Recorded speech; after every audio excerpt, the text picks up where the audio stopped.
At 3 a.m., I overheard my son-in-law on the phone. The meds are making her confused. Tomorrow I'll get her committed, then I just need to get rid of my wife and all that money is ours. My blood ran cold, but I knew exactly what to do. Let's just say he got a big surprise during his morning shower. But first, let me tell you how this nightmare began. If you're watching this, subscribe and let me know where you're watching from.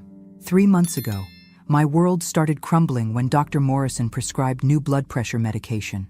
The first week was hell, honestly. I was dizzy, disoriented, bumping into furniture like some kind of drunk sailor.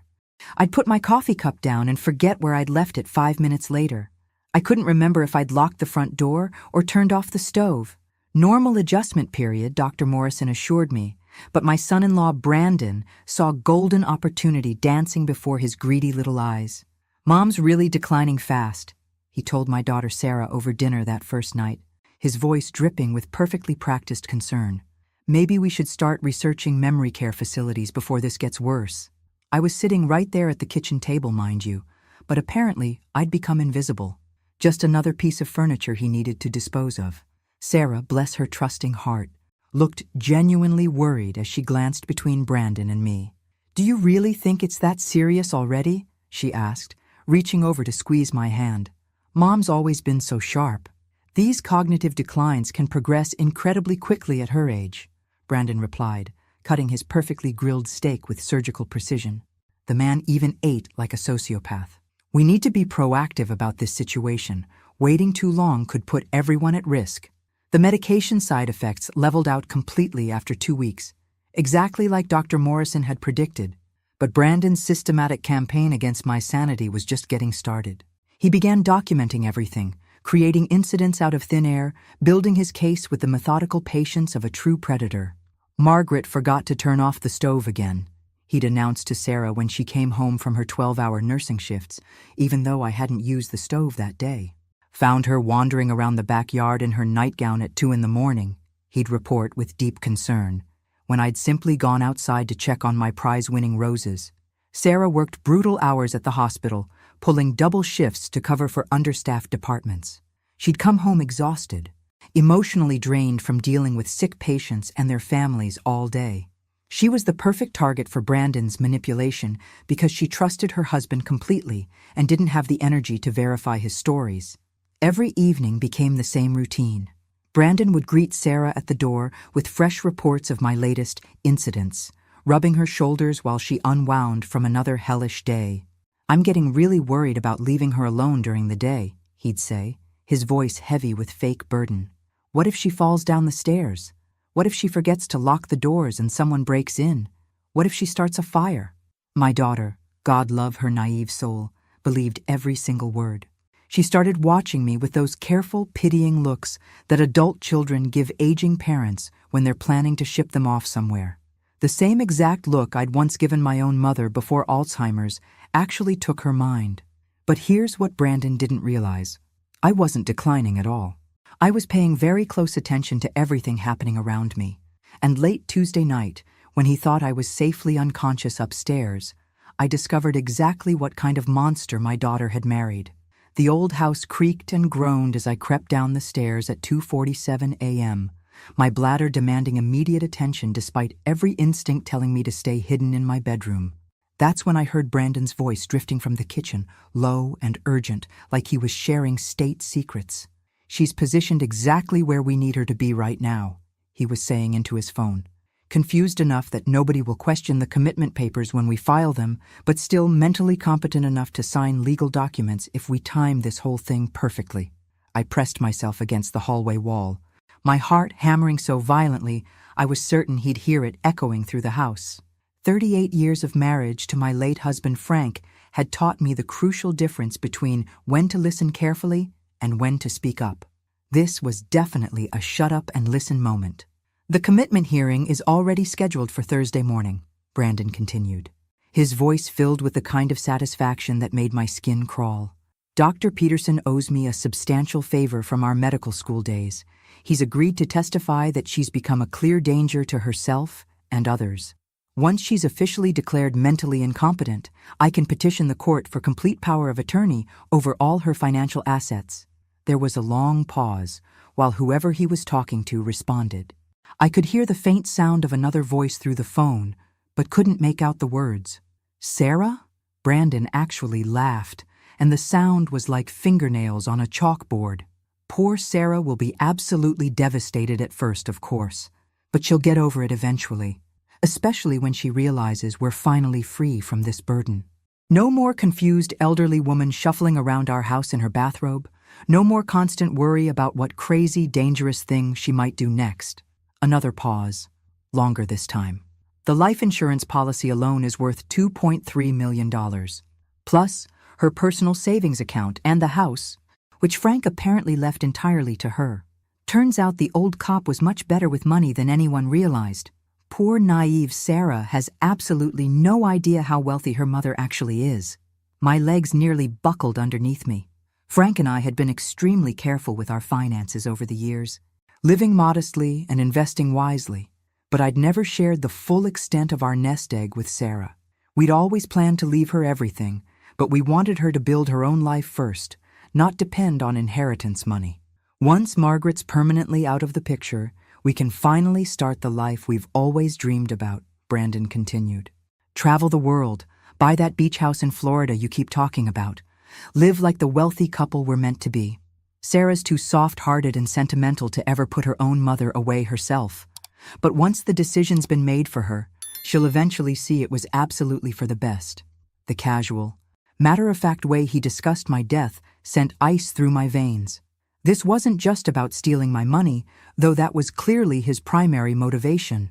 This was about completely eliminating an inconvenience from his perfect life. No, absolutely not. She cannot be allowed to linger indefinitely in the psychiatric facility, Brandon said firmly. That would be far too expensive long-term, and there's too much risk that she might recover enough mental clarity to cause serious problems for us. I'm thinking 6 months maximum, maybe even less than that.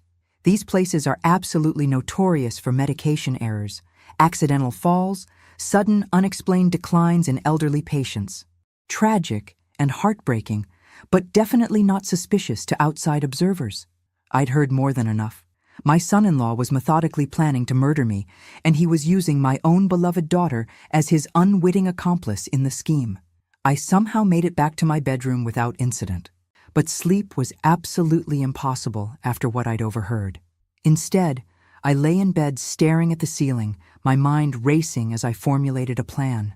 Brandon thought he was dealing with a confused, helpless old woman, but Frank had trained me well during his 25 years as a police detective. I understood exactly how predators operated, and more importantly, I knew how to think like one when necessary. First priority, I needed solid, irrefutable evidence of Brandon's conspiracy. He was clearly too intelligent to leave obvious traces of his criminal plan lying around, but everyone makes crucial mistakes when they feel completely secure and untouchable. He thought I was harmless and mentally declining, which would ultimately prove to be his fatal miscalculation. Second priority, I needed reliable allies who could help me execute my counterplan. Sarah was completely compromised, whether she realized it or not, but I had other resources available that Brandon knew nothing about. Third priority, I needed to act fast and decisively. If the commitment hearing was really scheduled for Thursday morning, I had less than 36 hours to completely destroy his scheme and expose the truth. At exactly 6 a.m., I heard Brandon's alarm clock buzzing through the wall. His daily routine was boringly predictable. Coffee and news first, then a luxurious 30-minute shower while listening to financial podcasts on his waterproof speaker. The man was nothing if not completely consistent in his narcissistic self-absorption. I waited patiently until I heard the bathroom door close and the shower water start running at full pressure. Then I moved quickly and silently. Brandon's iPhone was charging on the kitchen counter where he always left it, and he was embarrassingly careless about his security passcode. I'd watched him enter it dozens of times over the past few months. 0824, his own birthday. Men like Brandon always chose passwords that revolved entirely around themselves and their inflated egos. The phone unlocked perfectly on my very first attempt. His recent call log showed multiple lengthy conversations with someone listed simply as D. Peterson between midnight and 3:30 a.m. Dr. Peterson, obviously. I quickly took clear photos of the entire call log with my own phone, then carefully scrolled through his text message history. What I discovered there made my blood run completely cold with rage. Package delivered exactly as promised. Read one message from 3 weeks earlier. She should be properly confused and disoriented within 72 hours of first dose. The response came back immediately. Perfect timing for escalation. Sarah's working double shifts all week. Won't notice the behavioral changes. Another exchange from just last week made my hands shake with fury. Commitment papers officially filed under emergency mental health provisions. Judge Morrison is very sympathetic to elder abuse cases, especially when family safety is genuinely concerned. Excellent work. Once she's declared legally incompetent, how quickly can we move forward on the other matter we discussed? Patience, my friend. These things absolutely must appear completely natural to outside observers, but I'd estimate 6 months maximum timeline. After that, you'll be free to start your new life with a clear conscience. I photographed every single message, my hands remaining perfectly steady despite the murderous rage building in my chest. Frank used to say that anger was just raw energy waiting for proper direction and focus. I was about to give mine some very clear, very specific direction. By 7 a.m. sharp, I was fully dressed and ready to implement the first phase of my carefully planned counterattack. Brandon emerged from his shower looking relaxed and supremely confident, humming some annoying tune while he knotted his expensive silk tie with practiced precision.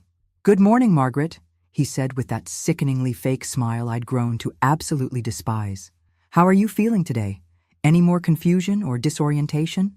"Oh, you know how it is," I replied, letting my voice sound appropriately vague and uncertain. "Some days are definitely better than others, I suppose." "Of course they are," he said, patting my shoulder with condescending gentleness that made my skin crawl. "That's perfectly normal for someone in your particular condition. Nothing to worry about." Sarah rushed through the kitchen like a tornado, grabbing her travel coffee mug and a granola bar for breakfast. "I'm covering Janet's shift again today, so I'll be home really late tonight. Brandon, can you keep a close eye on Mom for me?" "Absolutely, darling," Brandon replied smoothly, slipping his arm around Sarah's waist with practiced affection. "We'll have a nice quiet day together, won't we, Margaret?" I nodded absently, playing my assigned role perfectly. "That sounds absolutely lovely, dear." The moment Sarah's car pulled out of the driveway, Brandon's entire demeanor shifted dramatically.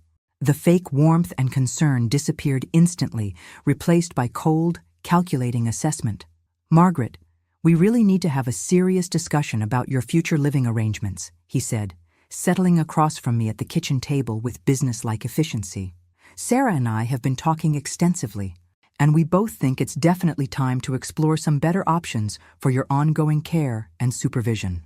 "What kind of options?" I asked, making my voice sound smaller and more fragile than usual. "Well, there are some truly excellent facilities that specialize specifically in memory care and cognitive decline," he explained, sliding a glossy brochure across the table toward me. "Places where you'd have round-the-clock professional supervision, structured activities designed specifically for people with your condition, and immediate medical care available whenever you need it." I picked up the brochure with appropriately shaky hands. Sunset Manor read the cover in cheerful script, featuring staged photos of smiling elderly people engaged in arts and crafts activities. It looked pleasant enough on the surface, but I knew it was just the first stop on Brandon's planned journey to my grave. "This looks quite expensive," I said, letting genuine worry creep into my voice. "Don't you worry about financial considerations," Brandon replied with oily smoothness. "Your health insurance will cover the majority of costs, and Sarah and I can easily handle whatever's left over. The important thing is getting you the professional help and supervision you clearly need."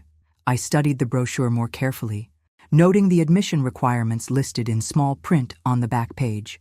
Physician referral required for all admissions, and more ominously, involuntary commitment provisions available for cases involving immediate patient safety concerns. "When exactly would this transition happen?" I asked with appropriate trepidation. "Very soon," Brandon said, barely concealing his eagerness. "Possibly as early as this week, if we can expedite the paperwork. We've already spoken with a qualified doctor who can properly evaluate your condition and make the necessary medical recommendations." Dr. Peterson, obviously. I wondered exactly how much money Brandon was paying him for this particular favor. I suppose if you and Sarah both think it's truly for the best, I said, letting resignation and defeat color my voice perfectly. Brandon's predatory smile returned full force. We absolutely do, Margaret. We really, truly do. Now why don't you go upstairs and rest for a while? I have several important phone calls to make. Wednesday morning arrived gray and drizzly, perfectly matching the dark mood that had settled over our house like a suffocating blanket. Brandon had been on the phone until well past midnight, presumably finalizing all the arrangements for my imminent imprisonment and eventual murder. He woke up positively cheerful, practically bouncing down the stairs while humming that same irritating tune from the day before. The man was clearly giddy with anticipation of his upcoming victory.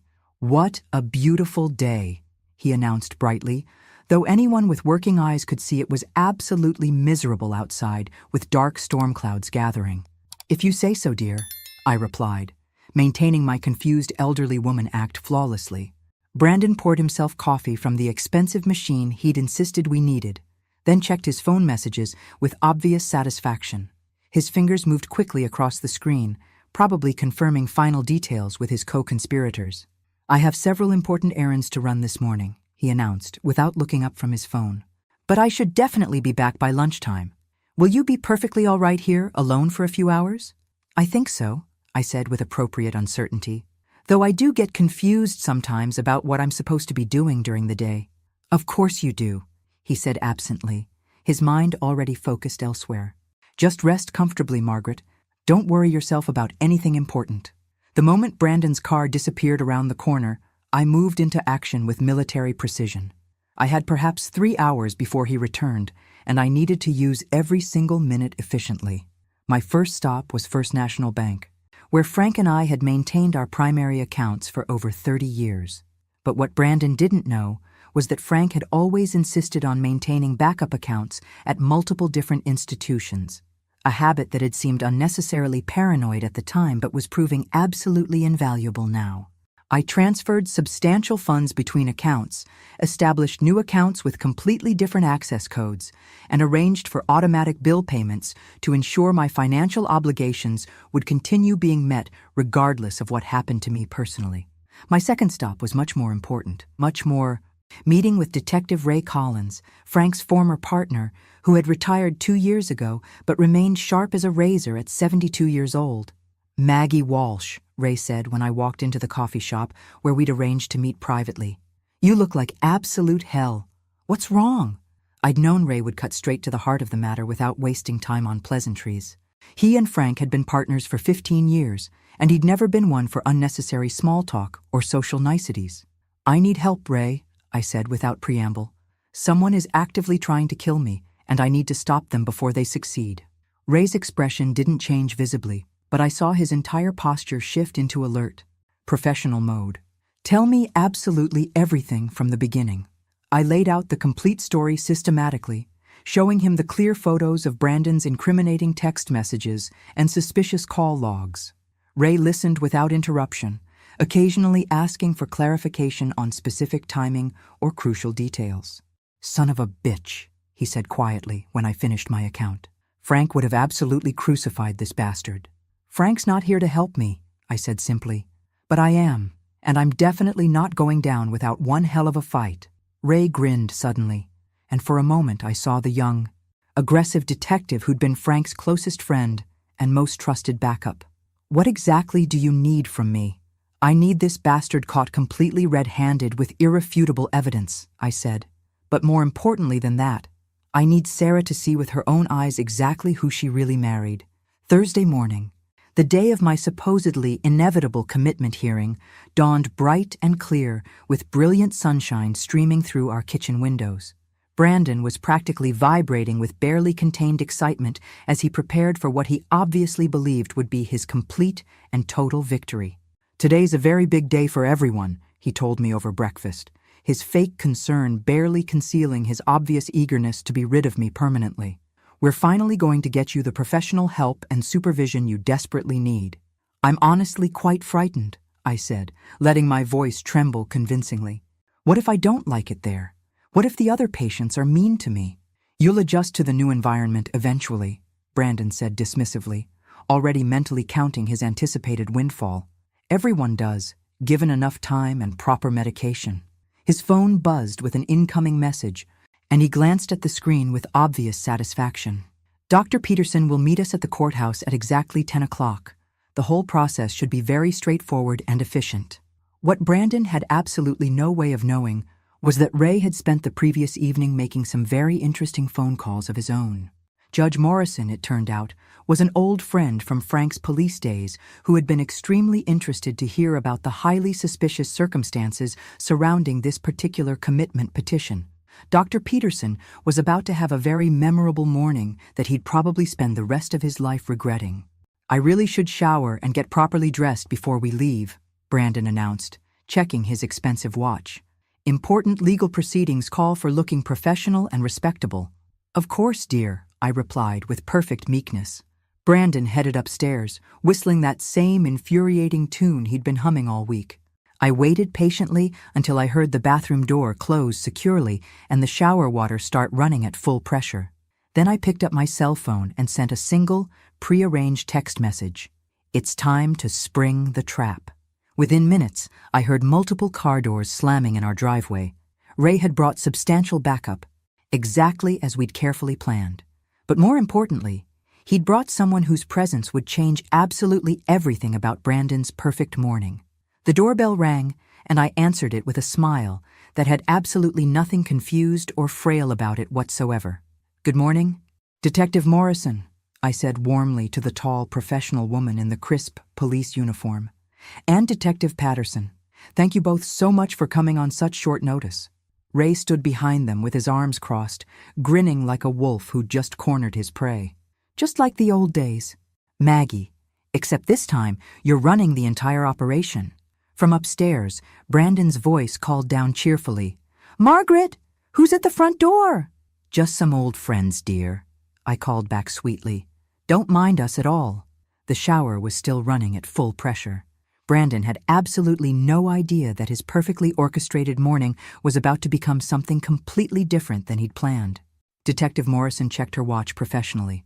"He should be in there for another 15 minutes based on his established routine, at least," I confirmed with satisfaction. "The man is absolutely nothing if not completely predictable in his self-centered habits." "Perfect. That gives us plenty of time to set up all the recording equipment and get everyone positioned exactly where they need to be." As the detectives moved efficiently through my house, preparing to catch Brandon in his own carefully woven web of lies and criminal conspiracy, I felt something I hadn't experienced in months: pure, undiluted hope, and just a little bit of anticipatory satisfaction at the thought of seeing Brandon's face when he discovered that the confused, helpless old woman he'd been systematically manipulating had actually been 3 steps ahead of him all along. The shower shut off at exactly 8:47 a.m., just like clockwork. Brandon's morning routine was so predictable you could literally set your watch by it. Detective Morrison positioned herself strategically by the bathroom door, while Detective Patterson waited in the master bedroom with professional recording equipment. Ray and I stood in the hallway, watching this carefully orchestrated drama unfold. "Margaret," Brandon called from behind the locked bathroom door. "Can you bring me a clean towel? I forgot to grab one from the linen closet." This was absolutely perfect, better than I'd even dared to hope for in my wildest dreams. "Of course, dear," I called back sweetly, walking toward the linen closet with exaggerated helpfulness. But instead of grabbing a towel, I turned the external lock on the bathroom door. Frank had installed that particular lock years ago when our grandson Tommy was staying with us during summer vacation, to prevent him from accidentally locking himself inside. Brandon tried the door handle several times, clearly confused. "Margaret, the door seems to be stuck somehow." "Oh my," I said, with perfectly feigned innocence. "That old lock must be acting up again." Detective Morrison stepped forward, her badge clearly visible and her voice carrying complete authority. "Mr. Hayes, this is Detective Morrison with the Ohio State Police. We'd like to ask you some questions about your recent activities." The silence from behind the bathroom door was absolutely deafening. "What the hell is going on out there?" Brandon finally shouted, his voice cracking with panic. "Margaret, open this door immediately." "I'm afraid I can't do that, Brandon," I said, dropping the confused elderly woman act entirely. "You see, last night I had the most fascinating conversation with some old friends about conspiracy to commit fraud and attempted murder." More silence, followed by frantic rattling of the door handle. "I don't know what you think you're talking about," Brandon called through the door, desperation creeping into his voice. "You're obviously confused, Margaret. Your medication is making you paranoid and delusional." Detective Patterson held up the recording device, nodding to indicate it was capturing every word of our conversation. "Actually, I'm feeling remarkably clear-headed today," I replied calmly. "Clear enough to remember every single word of your phone conversation Tuesday night. You know, the one where you discussed having me falsely committed so you could steal my money and then arrange for my convenient death?" A loud thump came from behind the door, followed by what sounded like Brandon desperately trying to force the handle or break down the door itself. "Mr. Hayes," Detective Morrison called professionally, "we have substantial evidence of your communications with Dr. Peterson regarding fraudulent commitment proceedings. We also have your text messages discussing specific plans to harm Mrs. Walsh. I strongly suggest you cooperate fully with this investigation." "This is absolutely insane," Brandon shouted, his voice now high-pitched with panic. "Sarah! Sarah, where are you? Your mother has completely lost her mind." Sarah arrived exactly 15 minutes later, still wearing her hospital scrubs and her face pale with worry and confusion. She burst through the front door calling my name frantically, then stopped dead in her tracks when she saw the police officers standing in our hallway. "Mom? What's happening here? Ray said there was a family emergency and I needed to come home immediately." Ray stepped forward, his expression gentle but serious. "Sarah, honey, you need to sit down. We have some very important things to discuss." "Where's Brandon?" she asked, looking around frantically for her husband. "Is he hurt? Why won't you let him out?" "He's not hurt," I said carefully, "but he's not exactly available for conversation right now either." From behind the bathroom door came increasingly desperate shouting as Brandon continued trying to break his way out of his predicament. Sarah's eyes widened with alarm. "Is he trapped? Why won't you help him?" Detective Morrison took control of the situation. "Mrs. Hayes, we're currently investigating serious allegations of conspiracy to commit fraud and attempted murder. Your husband has been systematically planning to have your mother falsely committed to a psychiatric facility." The color drained completely from Sarah's face.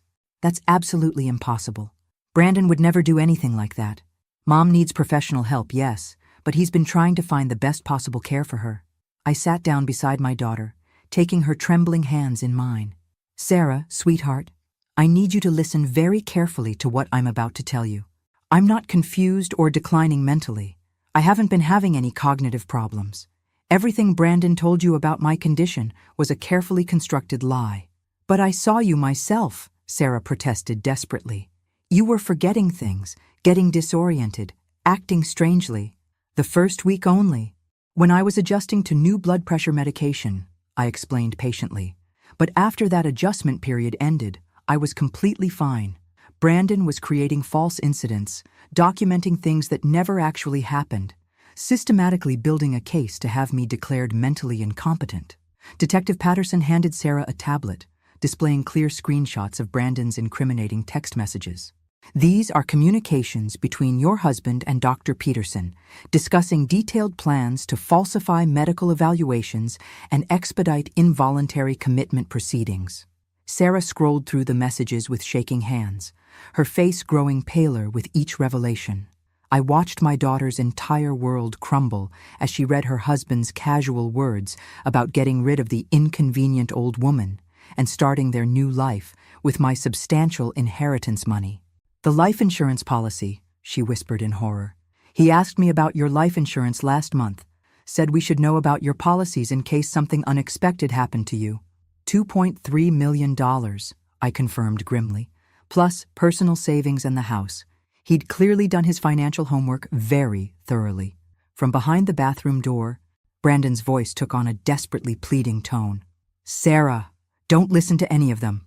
Your mother is having one of her serious episodes. She's completely paranoid and delusional. Remember what Dr. Peterson explained about elderly paranoid delusions?" Sarah's head snapped up sharply. "Dr. Peterson? But I've never actually met Dr. Peterson face to face. Brandon said he was consulting with him about Mom's condition, but I never spoke to him directly myself.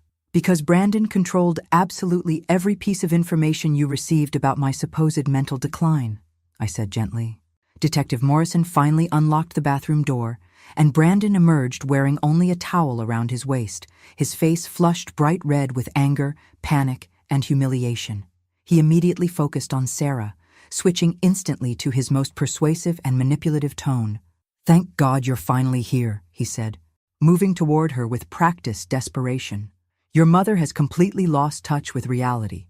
She's somehow convinced these people to participate in some kind of elaborate paranoid fantasy about conspiracies and murder plots."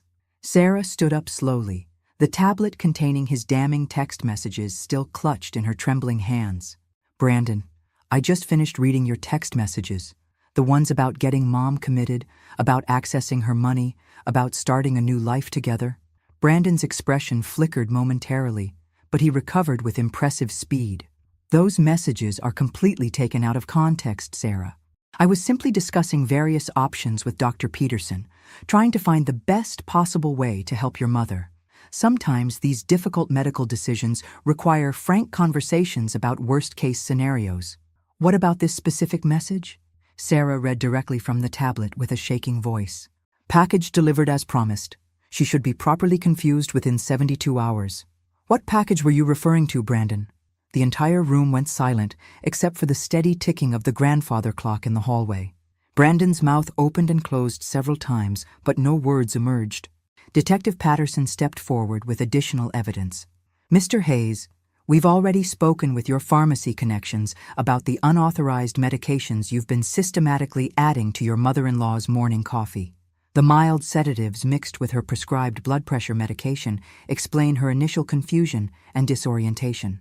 All the pieces suddenly clicked into place for Sarah. "The coffee," she whispered in dawning horror. "You always insisted on making Mom's coffee every morning. You said it was a thoughtful gesture, a nice way to start her day."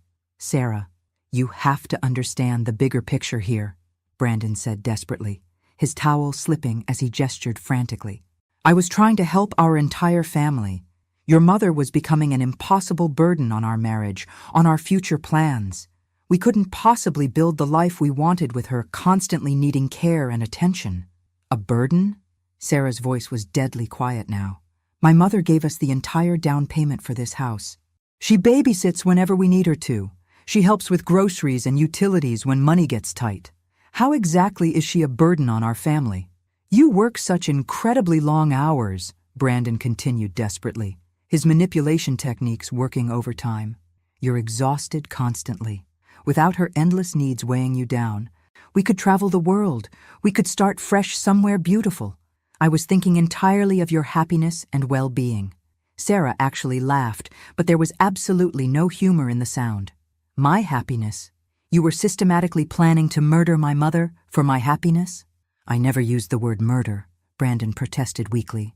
"I simply said these psychiatric facilities sometimes have unfortunate accidents. People decline rapidly in institutional settings. It would have appeared completely natural to outside observers." Detective Morrison stepped forward with handcuffs. "Brandon Hayes, you're under arrest for conspiracy to commit fraud, conspiracy to commit murder, and elder abuse." As Detective Morrison read Brandon his constitutional rights, I watched my daughter's face cycle rapidly through a devastating range of emotions: shock, horror, grief, betrayal, and finally, pure rage. When she spoke again, her voice was cold as steel. "Get out of my house," she told Brandon with absolute finality. "Get out right now and never come back." "Sarah, please," Brandon begged pathetically as Detective Patterson helped him into a shirt and pants. "This is all a terrible misunderstanding. We can work through this together. Think about our future, our plans, everything we've built together." "Future?" Sarah's laugh was bitter and harsh. "You mean the future where my mother is dead and buried while you're spending her inheritance money? That particular future?" As the detectives led Brandon toward the front door in handcuffs, he attempted one final, desperate manipulation. "Sarah, your mother won't live forever anyway. I was simply trying to prepare us for the inevitable reality. You'll understand when you're older, when you see how much the elderly can drain your financial resources and emotional energy. Sarah slapped him across the face. The sound echoed through the hallway like a gunshot. My mother is 67 years old, you absolute psychopath. She could easily live another 20 or 25 years. 20 years you wanted to steal from her, from me, from everyone who loves her. After the police cars finally pulled away from our driveway, Sarah and I sat together in the kitchen where this entire nightmare had originally begun. She was crying uncontrollably, great heaving sobs that shook her entire body. How did I not see what he was? She kept asking through her tears. How could I be so completely blind to his true nature? He was exceptionally skilled at what he did, I said gently. Manipulation is a refined art form, and he'd clearly been practicing it for years before he met you. But you saw through his act completely. I had certain advantages you didn't have, I pointed out. I wasn't emotionally invested in believing he was a good man. And your father taught me to pay careful attention to what people actually do, not what they say. Sarah wiped her eyes with a tissue. I'm so incredibly sorry, Mom. I almost let him completely destroy you. But you didn't, I reminded her firmly. When you saw the real evidence, you believed it immediately. You chose me over him without hesitation. That matters more than you could possibly know. Ray joined us in the kitchen, setting down 3 cups of fresh coffee. Thought you ladies might need some caffeine after this morning. It's been quite an eventful day. What happens to Brandon now? Sarah asked quietly. He's going to trial with overwhelming evidence against him, Ray explained. Text messages, recorded conversations, witness testimony from the pharmacy technician who questioned the unauthorized prescription modifications. He's looking at 25 years to life in prison. And Dr. Peterson. He's cooperating fully with investigators, Ray grinned. Turns out this isn't his first time falsifying commitment papers for desperate family members. Brandon just happened to offer the biggest payday he'd ever seen. 6 months later, I stood in a packed courtroom watching Brandon Hayes receive a sentence of 30 years to life in prison. Dr. Peterson had received 15 years and permanently lost his medical license. Justice, as Frank used to say, wasn't always swift, but it was inevitably thorough when good people worked together. Sarah had filed for divorce the very day after Brandon's arrest. She'd also started intensive therapy to process how she'd been systematically manipulated and to rebuild her ability to trust her own judgment. It was difficult, painful work, but she was making remarkable progress every week. I keep thinking I should have recognized the warning signs, she said, as we walked out of the courthouse together into bright sunshine. There must have been red flags I completely missed. Predators are absolute experts at hiding their true nature, I replied. They study their victims carefully, learn exactly what they want to hear, become precisely what the victim needs them to be. You're not stupid for falling for his act. You're human, and you loved him. The media had picked up our story extensively, and I'd received hundreds of letters from other elderly people who'd experienced similar attempts at financial exploitation by family members. Many came from adult children who'd realized they needed to pay much closer attention to their aging parents' caregivers and companions. Sarah and I had grown closer through this traumatic ordeal than we'd been since she was a young child. She'd moved back into her childhood bedroom while she searched for a new apartment, and we'd fallen into comfortable daily routines. Morning coffee together, evening walks around the neighborhood, long conversations about everything and nothing. Do you think you'll ever be able to trust another man again? I asked her one evening as we sat on the front porch watching a gorgeous sunset. I'm learning to trust myself again first, she said thoughtfully. That's what Dr. Martinez says is most important. If I can trust my own instincts and judgment, then I can gradually start trusting other people again. Your instincts about Brandon were actually correct in the very beginning, I pointed out. You told me once that something felt off about how eager he was to manage all your finances right after you got married. Sarah nodded slowly.